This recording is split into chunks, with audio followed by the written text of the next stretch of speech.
우리는 이제까지 1장과 2장을 통해서 에스겔의 신분의 상태, 현재의 상태, 그리고 그의 연령, 그리고 이스라엘 민족의 상태, 그런 상황에서 하나님께서 에스겔을 선지자로 세웠고 그를 부르셨음을 우리는 살펴보았습니다. 그를 부르셨다는 하나님의 영광도 환상 속에서 보았죠. 그 내 생물이 휘황찬란한 내 생물이 그 하나님의 영광을 호여가 찬송하는 그런 위험 가운데 하나님의 영광의 보좌가 나타났음을 에스겔의 환상 중에 이상 중에 목격했음을 알 수 있습니다. 주목할 점은 그러면 그 하나님께서 그 영광 중에 계신 하나님께서 에스겔을 선지자로 세웠다는 것입니다. 하나님의 말씀의 대언자로 세운 거죠. 그 왜 대언자로 세웠을까? 그것이 이제 궁금하죠. 그런 내용들을 우리가 이제 말씀을 통해서 살펴볼 텐데 오늘은 이제 그 하나님이 에스겔을 선지자로 부르신 후에 그에게 네가 전해야 될 대상이 누군가에 대한 것을 다시 한번 되돌아보게 하시는 거죠. 자, 오늘은 영상 서론으로 송출되는 부분을 먼저 살펴보겠습니다. 자, 본장은 3장이죠. 에스겔 3장은 하나님이 선지자로 세움을 받은 에스겔에게 두루마리를 먹도록 명하시면, 두루마리는 지난 시간에도 우리가 보면 크게 두 종류죠. 하나는 양피주도 양의 껍질을 통해서 거기다가 아주 적는데 그게 굉장히 고가란 말입니다. 그래서 보통은 그것도 구하기는 어렵지만은 소위 파피루스라고 해서 그 갈대잎을 말려가지고 껍질을 벗겨가지고 그것을 자르면 뭐 가로 세로 한 20cm 혹시 30cm 이렇게 된다 그래요. 그것을 그 이어 붙여가지고 그것을 쭉 두루마리로 그렇게 해서 만든 그런 일종의 합니다. 우리도 예전에 그런 어떤 뭐 대나무 같은 데다 글씨를 쓰듯이 마치 그렇게 썼던 거죠. 종이가 희귀한 시대에 이렇게 사용했으면 알 수 있습니다. 바로 그런 두루마리를 오늘 하나님이 말씀을 기록한 두루마리죠. 하나님의 뜻을 기록한 거죠. 하나님의 명령, 하나님 계획 이런 걸 기록한 말씀을 먹게 하신 겁니다. 그리고 이스라엘 백성의 촉구하는 말씀을 먹게 두루마리를 먹도록 명하시며 그것이 꿀처럼 다름을 깨닫게 하신다. 이게 상징성이죠. 우리가 뭐 어떻게 그 두루마리를 먹을 수 있어요? 그러나 그걸 먹었더니 달더라. 이게 중요한 거예요.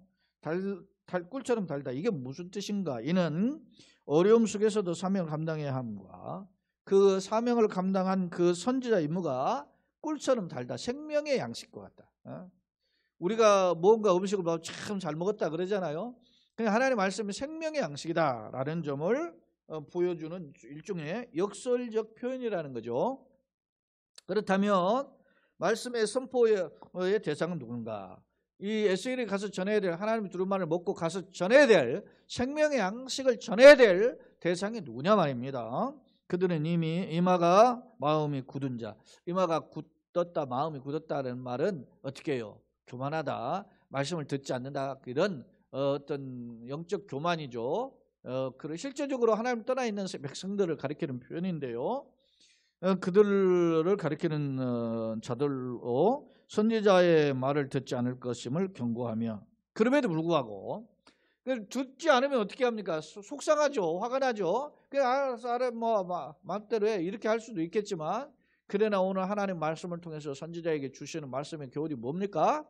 그들이 듣든지 아니 듣든지 너는 어떻게 해요? 하나님의 생명의 양식의 말씀을 선포하라. 그렇게 오늘 명하시는 장면을 살펴볼 수 있고 그가 지금 당시 에스겔이 하나님 부름받았을 때의 상황과 그때 당시 이스라엘 백성들의 영적 상태를 오늘 말씀을 통해서 보여준다는 것입니다. 그렇다면 그 내용을 한번 들여다보자는 것입니다. 자, 오늘 다시 성경으로 돌아와서 성경 말씀을 한번 절절히 한번 간략하게 살펴보도록 하겠습니다.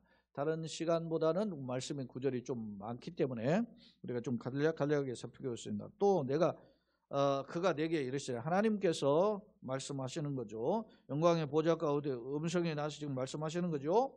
이르시되 인자야, 에스겔을 가리키는 표현이 이런 표현이 이 에스겔서에서 93번이나 기록되어 있다 그랬어요. 너는 발견한 것을 먹어라. 이제 두루마리인데요. 그걸 먹어라. 너는 이 두루마리를 먹고 가서 이스라엘 족속에게 말하라. 그러니까 하나님의 말씀을 받아가지고 내가 소화를 하는 거예요. 그걸 받아 먹는 것은 상징적인 행위지만 뭘 그런 거야? 내가 그 말씀 받아 먹을 때 그냥 그 말씀을 잘 이해하고 깨닫는 거죠. 말씀 받았다. 하나님의 뜻이 무엇인가를 내가 받아서 그걸 깨달아서 제대로 전해 주는 거란 말입니다. 여러분요, 성경 말씀은 우리가 이 성경은 어떻게 보면 문자로 기록되어 있지만 그 역사적 상황 속에서 또 기록되어졌고, 그것이 때로는 어떤 이런 예언과 같은 계시와 환상을 통해서 주시기도 하고, 직접 하나님 말씀하시기도 하고, 우리 또 선지자를 통해서 깨닫게 하시고 그걸 통해서 주셨기 때문에 그 말씀이 각각의 상황과 어떤 상징과 비유나 어떤 문자나 이런 것들을 잘 연구를 해봐야 되는 거죠. 그런데 그러다가 그런 것들을 잘 파악하지 않고 자기가 그냥 우리가 번역되어 있는 우리 이제 소위 뭐 성경으로 자기 마음대로 아전인수격으로 그걸 끌어다가 해석하는 경향이 왕왕 있죠. 잘못 해석하는, 성경 읽지도 않을 뿐만 아는 것도 문제지만은 읽어도 잘못 읽어 잘못 해석하는 경우도 문제죠. 그리고 잘못 적용하는 것도 문제고. 그러니까 우리가 하나님의 말씀을 읽을 때, 들을 때 깨달게 하는 그런 하나님의 뜻을 깨닫는 그 지혜를 구해야 돼요. 그렇죠?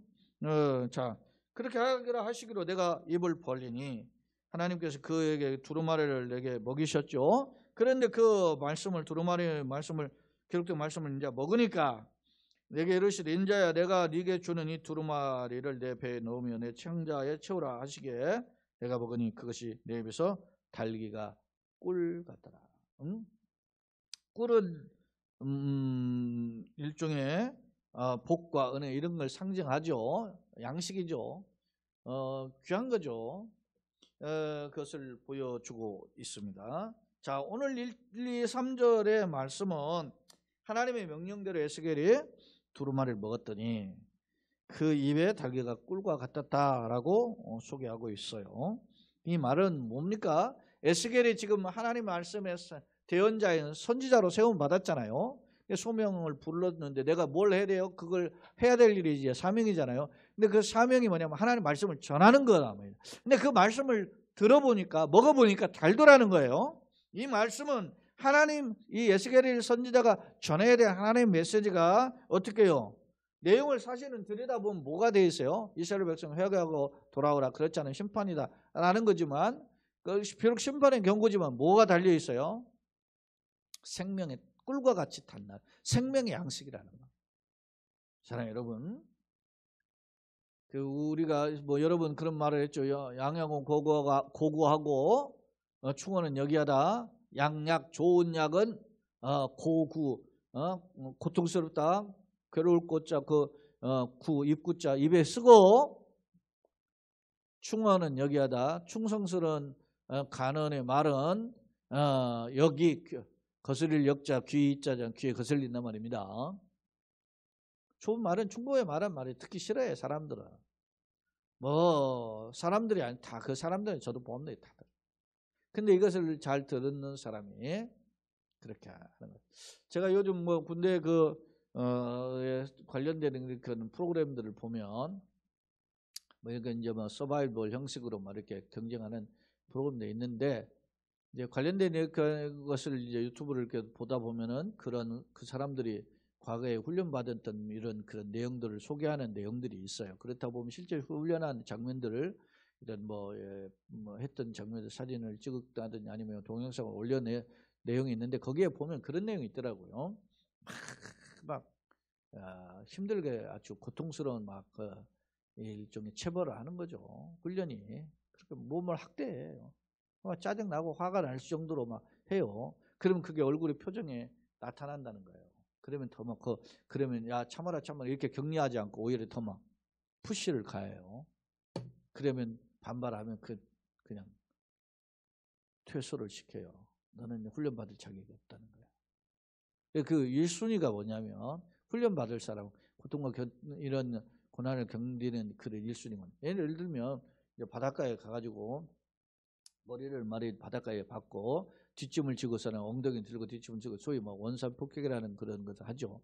근데 그거를 어떻게 하냐면 바닷가에 모래바탕에 하는 게 아니고 바닷물 속에다 머리를 박아요. 그러니까 물이 막 코를 머리에 다 들어가지고 머리가 잠겨 있으니까 숨도 못 쉬어요.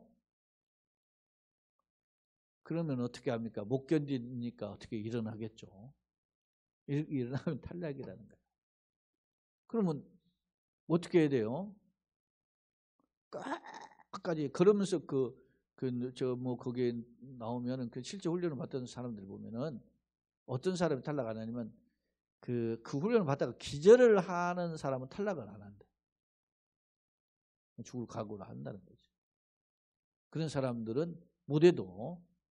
근데 QF는 그렇게 뭐 하다가도 뭐 그냥 뭐 못 참아가지고 뭐 나온다든지 아니면 못 하겠다고 자기 스스로 포기한다든지 이런 사람이 있다. 이런 사람 결국은 탈락인데 물어보는 질문이 있다. 그걸 그러면 견디는 사람이 어떤 사람?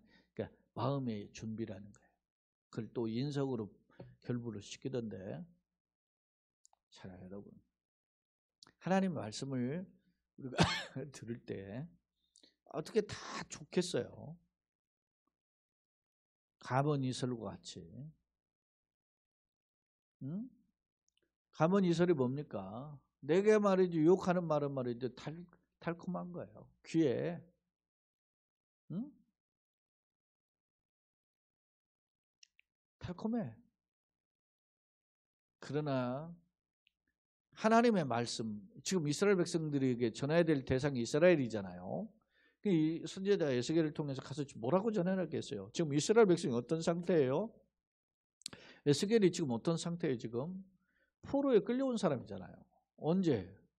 바벨론 포로의 두 번째 침략과 함께 포로로 끌려갔는데 두 번째 포로에 끌려온 사람이에요. 그러니까 자기도 포로고 이스라엘 백성도 포로잖아요. 근데 아직 이스라엘에 망하지 않았어. 3차 포로와 함께 망하잖아요. 근데 2차 포로가 되고 5년 차에 자기가 부름 받았잖아요. 아직 2차 포로 다음에 3차 포로까지 11년의 텀이 있는데 캐수로 보면 6년 남았죠. 근데 이스라엘 백성은 모르죠. 그런데 그 전에 하나님이 어떻게 해요? 이렇게 포로로 끌려올 줄 매맞을 정도로 못된 짓을 했으니까 맞는 거 아니겠습니까? 그럼 정신을 차려야 되잖아요. 근데 차리지 못한다는 거죠. 근데 그 차리지 못하는 사람에게 그냥 매를 때리셨으니까 그냥 놔둬버리면 될 텐데 하나님의 선지자를 보내냐 이거예요. 다시 한번 기회를 주는 거죠. 근데 그 기회를 주는 게 살려주는 기회죠. 그러니까 그 말씀을 들을 때 선지자가 볼 때 어떻게 했어요? 먹으니까 배에 달았죠? 달았단 말이에요. 꿀같이. 그런데 실상은 어떻게 해요? 하나님 앞에 회복하고 돌아오려면 어떻게 탕자와 회개하고 돌아가야 되잖아요. 근데 책망에 뭐 회개의 표현 이런 것들이 담겨져 있을 거라는 거죠. 분명히. 사랑하는 여러분. 하나님의 말씀을 그 교회마다 제가 안타까운 거는 저도 목사지고 목사가 지금 얼마나 설교를 잘해야 될까 이런 고민을 많이 했죠. 예전에 그 설교학 세미나, 설교 세미나 이런 뭐 목회자들 모아놓은 설교 세미나들도 제가 여러 번 갔었어요. 근데 거기서 무슨 말을 하냐면 내가 신학교 때 배운 말하고 다르게 하더라고. 신학교 때는 하나님 말씀만 가르치라고 뭐 그렇게 선포하라고 그렇게 배웠는데 요새는 부흥하는 목사들 교회는 어떤 특징이 있느냐 이렇게 뭐 설교 강사 이렇게 교수들이 와서 이렇게 이야기해 분석을 해보니까 부흥하는 교회들이 설교의 특징이 뭐냐면 10번 설교하면 9번은 잘하라 힘내라 격려하는 설교를 하고 한 번 책망할까 말까 한대요. 근데 제가 여러분 우리 교회 보면은 격려의 설교도 하지만은 책망의 메시지가 많거든. 좋아하지 않는다는 거예요 교인들이.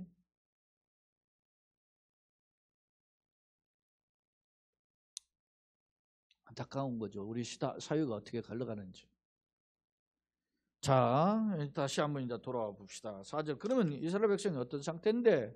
자, 4절로 7절 이제 또 보면 그가 또 내게 이르시되 하나님 말씀하신 인자야 이스라엘 족속에게 가서 내 말로 그들에게 가라. 네 생각과 판단 뭐 이런 걸 네 경험을 전하는 게 아니고 하나님 말씀만 전하는 거예요. 자, 너를 언어가 다르거나 말이 어려운 백성에 보내는 것이 아니요 이스라엘 족속에 보내는 거. 언어가 다르거나 너하고 말이 다르거나 네가 말이지 또 뭡니까 말이 어려운 저는 말도 안 통하는 사람들한테 전하는 게 아니라는 거예요. 한국 사람은 한국 사람하고 말하는 거하고 한국 사람이 중국 사람이 말하는 거 한국 사람이 일본 사람이 말하는 거 틀리잖아요. 그렇게 보내는 게 아니야. 그러니까 너를 다른 민족에 보낸 게 아니라 너 같은 민족에 보낸다 그런 거예요. 자 6절 너를 언어가 다르거나 말이 어려워 내가 그들의 말을 알아듣지 못한 나라에 보내는 것이 아니다. 반복해서 지금 이야기해요. 그러니까 너가 지금 누구에게 전해야 되느냐. 만약에 내가 너를 그들에게 보냈다는 말은 언어가 다른 사람들이에요. 만약에 언어가 다른 사람들, 이방인이죠. 이방인들에게 보냈다면 그들은 정녕 내 말을 들었으리라. 아하. 차라리 말 안 듣는, 말 못 알아듣는 이방인들에게 보낸 말을 들어요. 자, 하나님이 요나를 보내죠. 그런데 보냈죠. 요나. 나자로 들어가는 구약의 선지서들이 있어요. 수선지서. 나자, 요나, 나훔. 이게 다 니누의 소위 말하는 당시 아수르 백성들에게 전하는 메시지거든요. 아모스 같은 오바냐 같은 건 에돔에게 보내는 거죠. 보내는 이방인에게도 보내는 메신저 그 메시지가 있어요. 성경에 보면. 근데 그들이 들으면 어떻게 해요? 회개한다는 거예요. 실제로 요나가 니느웨로 가라는 하나님 말씀을 듣지 않고 다시 도망가다가 물고기 뱃속에 갇히게 되잖아요. 회개할 때 하나님 다시 그를 선녀를 보내는데 그가 니느웨에 가서 사흘길을 가서 다녀야 되는데 하루만 다녔어요. 그랬더니 하루만 다녔는데 왕을 비롯 백성들이 말이지 죄를 무릅쓰고 회개하고 머리를 풀고 막 회개하죠. 12만 명이나 되는 사람들이 회개하죠. 이스라엘은 그런 일이 벌어져요? 없죠. 근데 이 니느웨 백성은 아수르 백성은 당대 최강의 나라예요. 이스라엘 보기에는 깔보는 백성들 아닙니까? 이스라엘 공격하고 했던 나라예요. 근데 변화돼. 야, 놀라운 거예요, 이게. 하나님의 은혜는 잘 믿을 때 듣는 놈들이 그냥 뺀질뺀질하고 하나님 잘 안 믿고 어떻게 경우는 저 사람 정말 믿을까 걱정되고 하는데 어떻게 복음을 전하면 오히려 영접하는 경우가 있어요. 이게 역사하시는 일 하나님이에요. 오늘 본문에서 보여줘요. 만약에 내가 이 말이 다른 언어가 다른 사람들에게 보냈다면 그들이 정녕 너희 말을 들었을 것이다. 그러나 지금 이스라엘 족속은 이마가 굳고 자 어떤 상태에 이마가 굳었다 마음이 굳었다. 이마가 굳었다는 것은 저게 히즈케메차흐라고 하는 말인데 히브리어로 이게 진리를 읽고 얼굴에 기쁨이 없는 그런 완고한 상태를 가리키는 표현이라고 그래요. 그러니까 이게 딱딱한 이 교만한 모습이죠. 이게 이마가 굳었다, 목이 굳었다, 마음이 굳었다 이런 건 안 듣는 거예요. 귀를 기울이지 않아요. 여러분 교회 오는 것도 참 어려운데 교회 와서 딴짓하는 사람 많죠. 영상 예배 자리에 들어가지고서는 들어온 것도 어려운데 들어가지고 딴짓하는 분은 계십니까? 안타깝죠. 자, 보라 내가 그들의 얼굴을 마주보도록 네 얼굴을 굳게 하였고 그들의 이마를 마주보도록 네 이마를 굳게 하였다. 너의 얼굴을 강하고 담대하게 타는 하나님 만들어 주셨다는 거예요. 지금 만약에 이렇게 가니까 이렇게 가니까 이마가 곱고 마음이 굳으니까 어떻게 해요? 말을 듣지 않으면 어떻게 해요? 사람인데 저도 이렇게 요즘 영상으로도 예배 신방도 해보고 직접 가서 해보기도 하고 뭐 이런 우리 신방도 하고 이렇게 하잖아요. 그 교회에서는 뭐 전체적으로 하니까 하지만 개인적으로 신방을 하면 이 사람이 단독으로 이렇게 목사 말씀 얼굴도 볼 거 아닙니까? 근데 말씀 받는 때는 가만 앉아 있는데 딴 생각하고 헝하고 앉아 있는 사람도 있고 어떤 사람 열심히 또 막 말씀 받으려고 또 하는 거 있고 어떤 사람은 뭐 또 우리가 요즘 영상으로 하지만 딴 짓을 해. 목사가 말씀하는데 막 누구 막 벨소리가 나면 하고 전화 오면 전화 받고 말이지. 에? 아니 그렇게 전화가 그렇게 중요하냐고. 전화도 오면은 끊었든지 아니면 진동으로 놓든지 딱 놓고 목사님 말씀에 귀를 기울여. 일전에 한 번 맞는 거라든지 아니면 내가 찾아와가지고서나 신방해 주면 얼마나 귀한 거예요. 근데 그 딴짓은 띵동 벨 누르면 벨 누르고 누가 하는 것 같다가 잠깐 예배 드리다가 막 가고. 아이씨 화딱 찍나 이게. 여러분 보세요. 내가 하나님하고 만나고 있는데 뭐가 필요하냐고. 절제를 해야지. 예? 그러니까 그러려면 예배를 드릴 때 어떻게 해야 되겠어요? 무슨 가스불 켜놓으면 안 되겠지. 그러니까 미리 다 잠그고 예배 드리다가 아이고 목사님 잠시만요 하고 화장실 갔다 올 수 없잖아요. 그런 걸 다 하고 다 준비를 예배의 가치를 놓고 준비하는 거예요. 주일날도 마찬가지예요. 그리고 미리 와가지고서는 예배를 드리고 준비하는 거하고 중간에 쑥 우는 거하고 그거 뭐 어쩌다 한번 늦었다 예를 들어 차가 막혀서 늦었다 아니면은 말이지 어떻게 오다가 보면 이렇게 해가지고서는 해서 늦었다면 이해가 다 매번 어떻게 그렇게 늦냐고. 마음 자세 마인드. 응? 자 그런 자들에게 전하려면 어떻게 해요? 마음이 불편하죠. 근데 그런 에스겔에게 하나님이 오늘 보셔서요 8절 9절에 보라 내가 그들의 얼굴을 마주보도록 내 얼굴을 굳게 하였고 강하 담대하게 보죠. 이 말을 마주보도록 네 말을 굳게 너가 더 단단하게 그들이 보기에 너가 그들을 보기에 두렵지만 너 오히려 그들 앞에 네가 엄하게 그렇게 했다. 네 말을 화석보다 굳은 금강석. 화석은 이제 돌들이 이렇게 뭐 이렇게 꾹꾹 눌려져 가지고 굳어진 돌이 화석이잖아요. 금강석은 다이아몬드예요. 다이아몬드와 같이 하였으니. 그러니까 너를 강하고 담대하게 무섭게 보이지 못하게 너를 만들어 놨으니까 한마디로 비록 반역하여 하는 족속이라도 말 안 듣고 이바가 굳고 마음이 굳은 그런 족속이라도 어떻게 해요? 두려워하지 말고 그들을 무서워하지 말아라. 그래요. 제가 저도 전도해보고 막 생시험 모르는 사람이 전도해보고 막 여러 사람들한테 막 공중 앞에서 막 하고 버스도 전화하고 여러분 뭐 상가 앞에서도 전화하고 막 이렇게 해봤지만은 그게 긴장돼요. 근데 무서워하지 말아라는 거예요. 두려워하지 말아. 강하고 담대하라. 마치 영적 전쟁에서 나가는 이스라엘의 정복 전쟁이나 맨 선봉에서는 여호수아가 마음을 강하고 담대하라 내가 너와 함께 하겠다.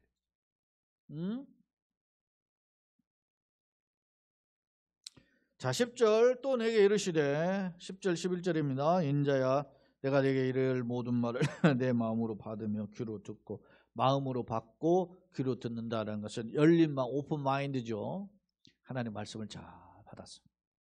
그래서 사로잡힌 내 민족에게 가서 지금 사로잡힌 바벨론은 지금 포로된 사람들이요. 어떤 학자는 사로잡힌 내 민족을 향해서 이게 이제 바벨론에 끌려오기도 했지만은 예전에 140여 년 전에 이미 그 아수르 왕에서 끌려왔던 사람들이 있다는 거예요. 여기에. 그들에게 가서 어떻게 해요? 그들이 듣든지 아니 듣든지 그들에게 구하여 이르기를 주여 말씀을 이렇게 선포해야 됩니다. 듣든지 아니 듣든지 만에 하나요 천에 하나 만에 하나 우리 그런 말 하잖아. 하나님 우리를 천에 하나 만에 하나 구원하신 하나님. 수없이 복음을 전해도 안 들어. 예수 이야기를 해도 안 들어요. 세상 학교를 다니는 중고등학교 대학교 뭐 다 다니잖아요. 그래가지고 머리는 커져가지고 세상 철학 세상 어떤 그것은 다 있어요. 근데 예수의 복음은 없단 말이에요. 예수 복음을 전하면 그들이 어떤 자는 들어야 되는데 안 듣는 사람이 많은 거야. 오늘날 더 그렇죠. 갈수록. 그러네 듣든지 안 듣든지 혹 듣는 자 하나 있으면 그걸 건지는 거죠. 사랑하는 여러분. 영상으로 참여한 이 자리에 하나님 은혜가 부어지기를 원하고 그 심령을 녹이시기를 원하고 그 심령에 아멘으로 활약하는 그 심령에 하나님의 은혜의 역사가 있기를 예수님의 이름으로 축원합니다. 아멘. 네? 이 답답한 현실에 제가 어제 미얀마 하반성 선교사하고 보이스톡 이렇게 카톡으로 통화를 했는데 사진을 몇 장 보내왔어요. 사진과 영상 근데 동영상에는 푸르나는 은하수 노래를 아이들 가르치면서 이렇게 배우게 하더라고요. 노래를 부르게 우리 한국말로. 왜 그러냐? 예수 복음을 전하면 어떻게 해요?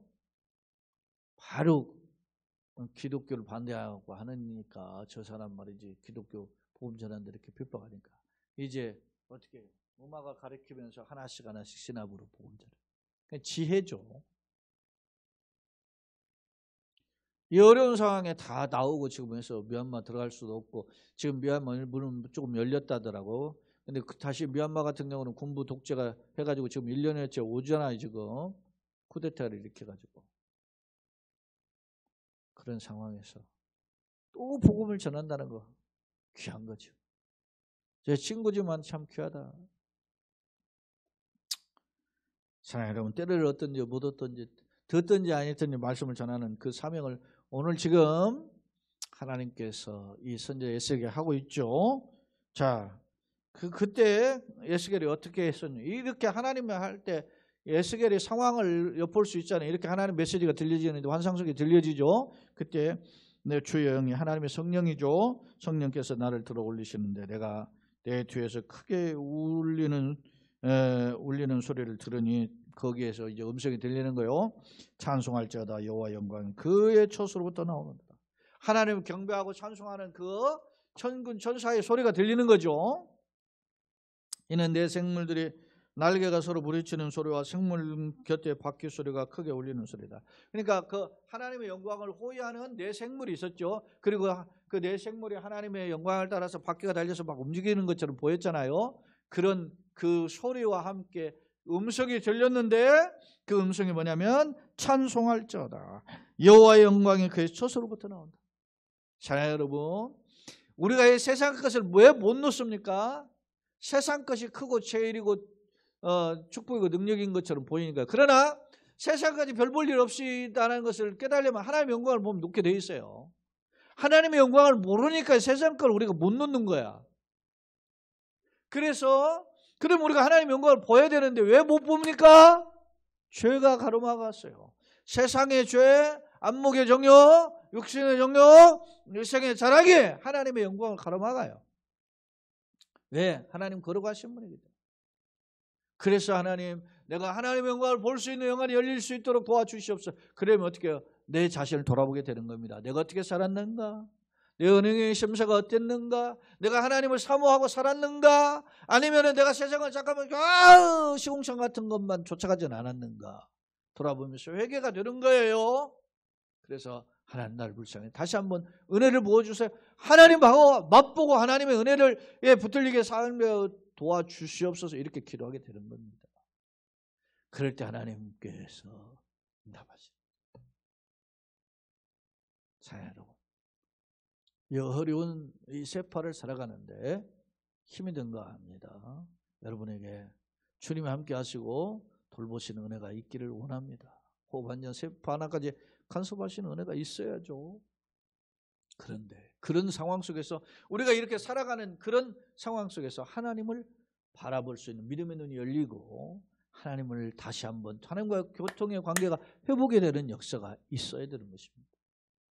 그런 은혜의 길이 열리기를 예수님의 이름으로 축원합니다. 아멘. 자, 보세요. 주의 영이 나를 들어 올려 데리고 가시는데 내가 근심하고 분한 마음으로 가니. 자, 근심하고 분한 마음으로 갔다. 뭘 근심했을까요? 무엇에 분노했을까요? 자, 이스라엘 백성을 보니까 답답한 겁니다. 나는 하나님의 영광을 보니까 정말 좋은데 내가 가서 전해야 될 대상이 어떻습니까? 이스라엘 백성의 모습 어떻게 해요 지금? 죄악으로 가장해서 깨닫지 못하는 답답한 상황입니다. 응? 하나님의 음성 듣지 못하는 절박한 상황이에요. 그들을 보니까 근심스럽죠. 그들을 보니까 어떻게 해요? 화가 나죠. 분한 마음이죠. 아니 여호와의 권능이 힘있게 나를 감동시키더라. 이러니까 여러분 이런 상황을 보면 어떻게 하세요? 세상을 보면 사람을 보며 세상을 볼 때 만족함이 없었네. 그죠? 만족함이 없는 거예요. 실망하게 되는 겁니다. 거룩한 하나님의 은혜로 마음을 가지고 볼 때 낙심하게 되는 겁니다. 내가 이런 굳이 전해야 되나? 이런 생각이 드는 겁니다. 엄마 내가 좀 피하고 싶다. 이런 생각이 드는 거예요. 그럴 때 어떻게 해요?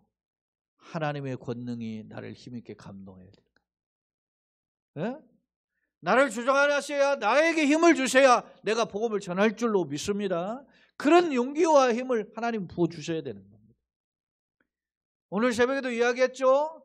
성령이 너에게 임하시면 내가 권능을 받고 예루살렘과 온 유다 사마리아 땅끝까지 이르러 증인이 돼야 되잖아요. 그런데 이스라엘 백성들이 막 3,000명 5,000명가 돌아오고 하니까 자기 집 팔고 밥 팔아서 그들을 나눠주고 하는 일에만 몰두했지. 더 나아가서 예루살렘을 넘어서 유대와 사마리아와 땅끝까지 이르러 복음을 전해야 되는 하나님의 사명을 놓친 거예요. 그리고 뒤늦게 스데반을 통해서 이제 득이양양한 거 아닙니까? 스데반을 죽여도 되겠구나.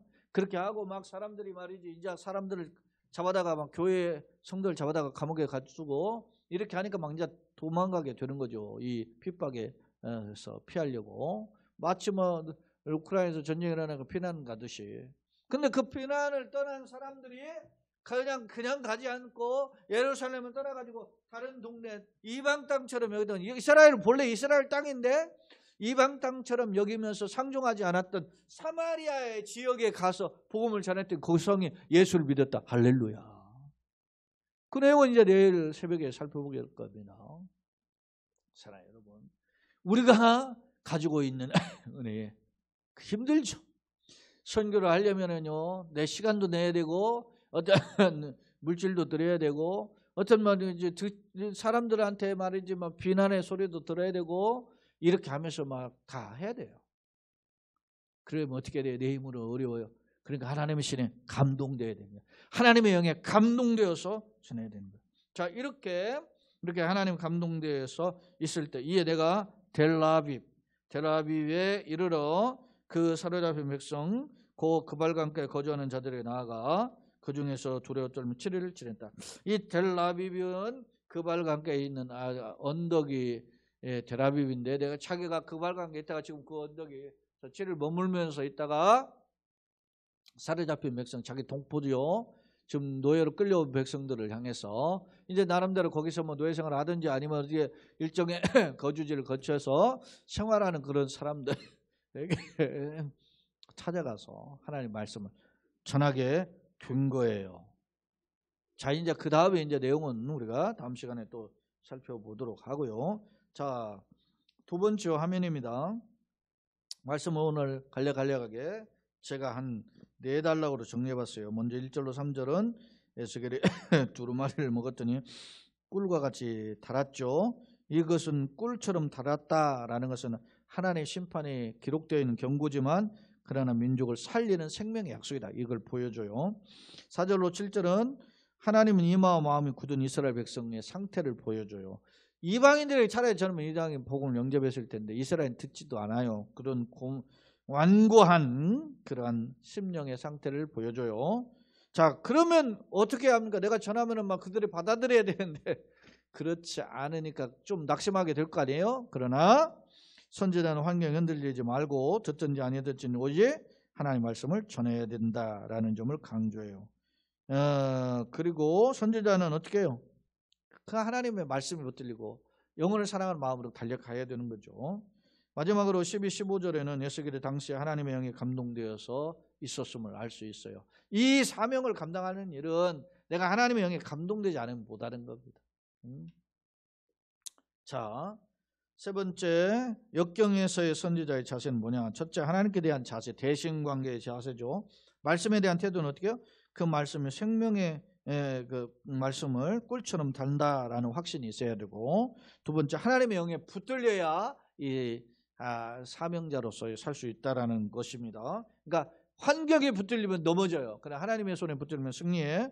그렇습니다. 자, 그러면 세상에서는 어떻게 되느냐? 세상을 딱 보니까 이마가 굳고 마음이 굳은 강팍한 자들이죠. 말씀 듣지도 않아요. 그럴 때 어떻게 해요? 나는 마음을 강하고 담대해야 되고 그들을 두려워하지 말고 하나님의 말씀을 선포해, 듣든지 아니든지 선포해야 돼요.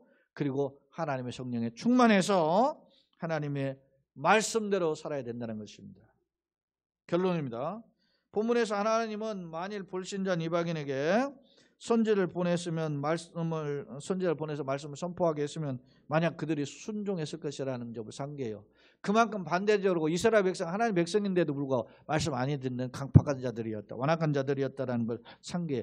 그러나 그럼에도 불구하고 그들이 듣든지 아니든 너는 마음을 강하고 담대해서 말씀을 전하라, 그렇게 하죠. 자, 그러면 그들에 대한 선지자의 태도는 어떻게 해요? 하나님 먼저 말씀에 분명한 확신, 먹고 달달한 생명의 말씀이라는 확신이 있어야 하고 어떤 상황에서는 무섭거나 흔들리지 않고 담대히 말씀을 전해야 되죠. 듣든지 아니든 전해야 된다는 거죠. 놀라운 것은, 자, 이마가 굳고 마음이 굳은 자들이잖아요. 그래서 포로로 끌려왔잖아요. 근데 그런 자들에게 하나님은 어떻게 해요? 그런 깨닫지도 못한, 여전히 깨닫지 못한 자들에게 어떻게 선지자를 보내가지고 하나님의 말씀을 전하는. 참 하나님이 참 배알도 없으시다. 말은 뭐예요? 하나님은 그렇게 사랑이 크신 하나님이고 그들에게 아직도 진노를 하시기 전에 기다려주시는 인내의 하나님이심을 보여줘요. 사랑의 하나님, 인내 하나님, 길이 참으신 하나님이죠. 나는 그 사랑을 알고 있는, 그 크신 하나님 사랑을 알고 있습니까? 제가 수요 예배만 끝나고 나면 매 마지막에 제가 찬송가 하나 틀어드리는데 304장이에요. 그 크신 하나님의 사랑, 말로 다 해요. 하나님의 사랑에 붙들리기를 원합니다. 나는 생명의 주님을 믿고 그 말씀에 붙들려서, 성령에 붙들려서, 영안이 열려서 하나님의 은혜의 삶을 감당하는 우리 모두가 되시기를 예수 그리스도의 이름으로 축원합니다. 아멘. 특별히 이 코로나가 어려운 시대에, 한참을 내려보기 어려운 시대에 갈수록 지식과 문화, 물질은 발달돼도 하나님을 거부하고 멀어지는 시대, 그것이 세상인데 세상을 따라가는, 교회 역시 그 세상을 흉내내고 따라가는 이 절박한 시대에 하나님이 오늘 우리에게 들려주신 말씀을 다시 붙들려서 깨닫고 회개하고 주의 은혜 가운데 엎드려서 쓰임받는 저와 여러분 가정, 우리 교회 되고 이 땅의 그리스도인 되기를 예수 그리스도의 이름으로 축원합니다. 아멘.